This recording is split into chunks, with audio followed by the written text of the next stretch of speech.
뉴스토마토 취재 기자가 MBC에 출연해 중요한 발언을 했는데 지금까지 나오지 않았던 내용들이라 파장이 큽니다. 충격적 영상 보시고 이어가 보겠습니다. 명태균 씨가 윤석열 대통령과 통화한 내용, 그리고 김건희 여사와 통화한 내용을 들려줬다. 라는 그걸 들은 사람이 DC뿐만 아니라 굉장히 많습니다. 더 있습니까? 네, 다수고. 복수고 있다? 복수고. 그리고 들려준 게 뭐 1대1로 이렇게 있을 때 들려준 게 아니라 굉장히 공식적인 회의 자리, 이럴 때도 들려줬다. 그렇기 때문에 상당히 많은 사람이 그걸 들었다. 정도만 제가 얘기를 하겠습니다. 그러면 3차 보도는 언제 나옵니까? 또 다른 게 나갈 수도 있습니다. 왜냐면은 저희가 정말 취재하고 있는 게 여러 가지이기 때문에 네. 어떻게 뭘 내보낼지는 그때가 정할 거고, 뭐 하나 아까 뭐 작가님이 부탁을 하셔서 어떤 취재를 하고 있느냐 힌트 어떤 조금 맛보기를 말씀드리면, 아까 말씀드렸던 정윤의 문건과 비슷한 내용도 확보를 했다. 그래서 그건 아직까지 정황일 뿐이니까 검증이 안 됐기 때문에 검증을 하는 중이다. 이렇게까지 그 말씀은 이른바 문고리 관련된 그 내용도 확보한 게 있다, 이 말씀이신 거예요? 저희도 아직 검증을 하고 있는 단계라 확답을 드리기는 좀 힘들고 맛보기로 말씀드린 거. 네, 다음 보도는 윤핵관 엘모 의원에 대한 부분인 것으로 저는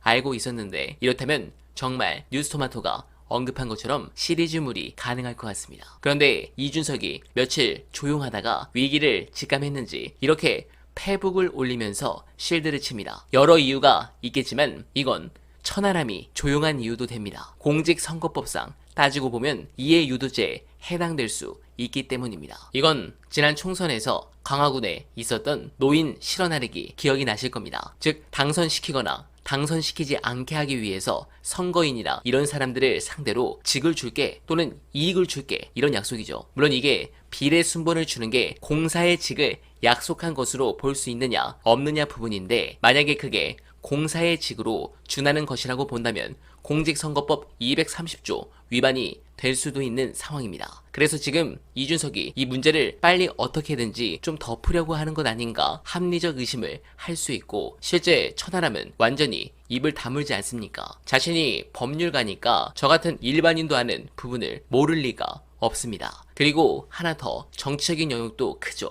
실제로 개혁신당에서 어느 정도 공천 관련해서 거래가 있었다라고 규정이 난다면 이준석한테는 정치적으로 큰 타격을 받을 수 있는 부분이죠. 그리고 정말 재밌는 부분을 최초 말씀드리겠습니다. 실제 이준석이 오늘 해명문에서 말하지 않은 부분이 이겁니다. 뉴스토마토의 박형광 기자는 전날 보도를 통해서 결국 김 전 의원에게 개혁신당 비례대표 3번 자리를 내어주고 폭로 기자회견을 진행하는 선에서 의견이 모아졌던 걸로 전해집니다라며, 하지만 당시 김종인 개혁신당 공천관리위원장이 김 전 의원 합류에 거부 의사를 명확히 밝히면서 최종 합의에는 이르지 못했습니다 라고 했습니다. 즉 3번은 준다는 거, 이게 핵심인데 이건 빼고 답변하지 않습니까? 이 3번 얘기 누가 흘렸을까요? DC로 알려진 김범준 당대표 비서실장과 허은하 대표의 메시지를 보시죠. 이준석 의원이 개혁신당 당대표로 허은하 의원이 당선된 것에 조졌네, 어차피 저거 얼마 못 가라고 말한 내용의 문자 메시지가 공개된 적이 있었고,